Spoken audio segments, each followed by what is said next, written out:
Hi everybody, welcome back to my channel, or if you're new here, welcome. My name's Jennifer. I call myself the Frosted Maple here on YouTube.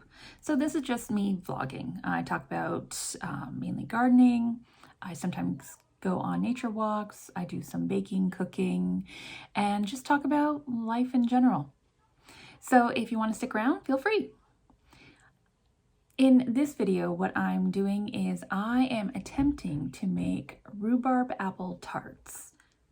Now, I have never made tarts before. I am not good at making pie crust. I always overwork my pie crust, so I'm going to be right up front and honest with you. I just pre-bought the tart shells because I know my limits. And maybe one day in the future I will tackle pie crust again. But for this video, no. I just bought the tart shells. You'll notice a video or two ago, I posted a rhubarb tonic or rhubarb refresher. And I was looking at my rhubarb plant the other day. I have a ton of rhubarb. So I was trying to think what to do with it. Now, your typical rhubarb strawberry pie is very popular. However, I'm a single person. Making an entire pie for just me, it would just go to waste. One, I enjoy a slice of pie every now and then, but I am not the type of person that can eat an entire pie. It just isn't possible. Well, it probably is possible, but I would get horribly sick, and I just don't want to do that. The other thing is with pie is if I make a huge pie, I don't know if I can freeze it after I've baked it and then how that would taste later. So I just opted for tarts. So what I did is I looked online, I checked out a bunch of TikTok videos, and I checked out some YouTube channels, and I kind of got a feel for what is involved with tart making. With all the rhubarb, with all the recipes I looked at, rhubarb was always combined with something. Whether or not I can make just a straight rhubarb tart, I wasn't too sure. I happened to luck out at the grocery store because when I went, they had a bag of some organic Granny Smith apples that were discounted and reduced quite low because they were all bruised and past their really fresh sell-by date. Yeah. So I have these apples and I have the rhubarb. So I thought, why not combine the two and make apple rhubarb tarts? And if I succeed or fail, well, yeah, I'll show you what happens. Okay, let's get to.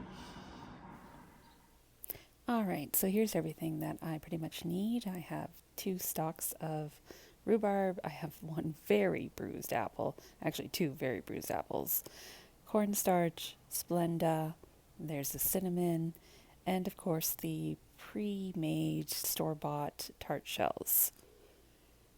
So all I did was take the tart shells out. I laid them out on my baking tray, and they needed to thaw for about 10 minutes, so that's what I did. Okay, so next, of course, I washed the apples and peeled them. I cut off the worst spots of the apples and discarded all that. Oh, and obviously I cored the apples. And then all I did was chop them. My goal was to chop everything super fine, or as fine as I could, because I didn't want pieces that were too large. At least from a texture perspective, I was thinking smaller would be better, especially because they're tarts. I mean, it's not like it's a large pie. So with the rhubarb, I wound up having to peel a lot of the strings off the rhubarb. I don't know what they're called, but if you're not familiar with working with rhubarb, rhubarb is very fibrous, and oftentimes when you cut it, you will get these strings. So I tried to peel the strings off whenever I could, so that way it was just easier to cut. Now, before you're thinking like, oh my gosh, girl, just sharpen your knife. Like your knife should go through that, not a problem. I did sharpen my knife. I sharpened the crap out of it. There was no problem with peeling the apples, decoring the apple. no problem at all.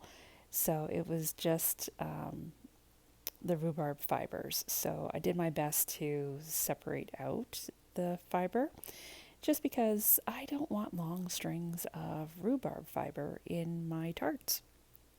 So now, granted, I'm not a professional knife sharpener. Maybe I could have done a better job, but I thought that the knife was pretty sharp. But I don't know. You might have your own opinion about that, but that's what I did. So as you can see here, I was chopping away, and what I realized is as I was adding in the two stalks, I'm looking at the ratio of apple to rhubarb, and I definitely needed more rhubarb. So what I wound up doing was getting a third stalk and cutting that up and putting it in. So this is the original two stalks, and you'll see here in a minute. So I put it all in the bowl, and at first I thought, well, it's not too bad. Let me grab a spoon and mix it all together. And sure enough, I'm looking at the ratio mixture, and I'm like, no, I definitely need to add in a little bit more rhubarb. So I wound up pulling out this third stalk, and I just wound up using a bit of the third stalk, not the whole thing. So I'm just kind of putting in just a little extra to make the ratio of apple to rhubarb a little better, more 50-50. At least eyeballing it. Obviously, I'm not measuring anything. This is just me throwing together a recipe and hoping things work out. So I give her another stir and pick out some large bits and decide, yes, that's a good combination right there.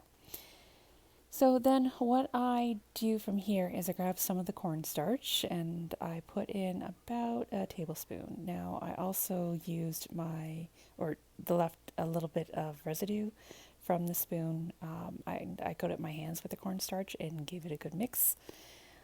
I then grabbed a half cup of Splenda.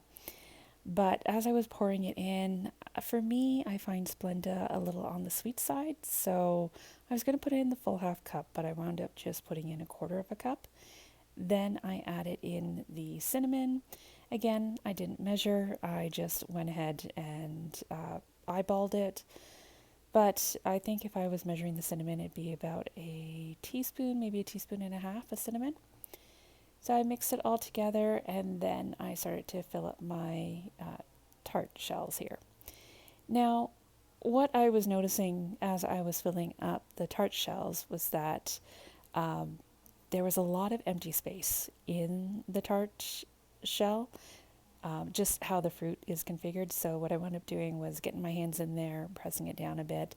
I wanted to overfill the tart shells, because as it cooked, I pictured that it would reduce down a little. So I'm just fiddling around here, kind of making sure the ratio of apple to rhubarb is to my liking. Again, I was going for a 50-50 mix, and then I was just putting little pinches in a little bit at a time, fiddling around, overstuffing it until I was happy with it. So once I was happy with it, I popped it in the oven and got to baking. So I wound up cooking these for 20 minutes at 375 degrees. Oh, there's me again, just fiddling around with things. But let me show you how they turned out. So partway through baking, I realized that there wasn't enough moisture. I should have added a little bit of lemon juice and a little bit of either butter or water. So partway through, I added that, water and lemon juice that is, and they turned out pretty good. Alrighty, so the tarts have cooled, and I'm going to give it a go. Now, in order to wash this down with, I grabbed a glass of my rhubarb tonic. So, ready to go. That's good. All right, so the tart, I picked the two best looking ones. I think they're done. I'm going to take it out of its shell, or out of the metal shell part. This thing. Okay. So I took it out. It looks all, yeah, it's golden brown, so that's good. All right, let's see how it tastes.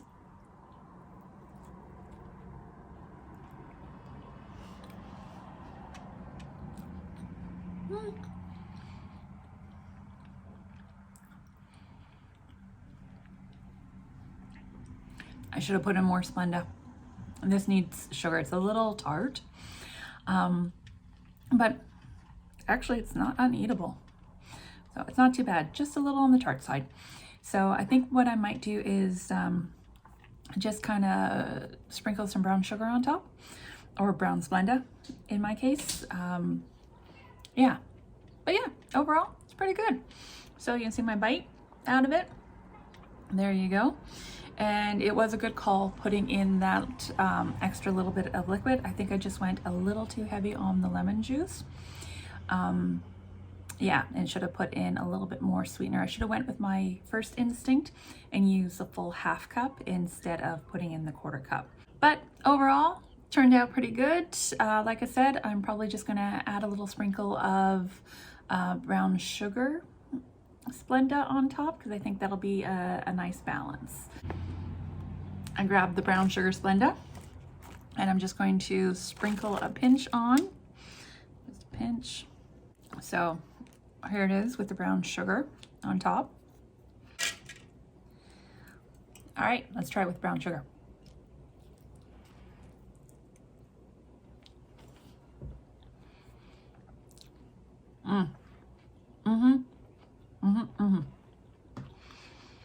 Okay. Yeah, way better with brown sugar. All right, so yeah, going forward, if I make these again, and I will, I have a ton of rhubarb. Yeah, I'm going to increase the amount of sugar up front, and I'm going to add some brown sugar on top before I bake it. So I think it'll really come together well in the future.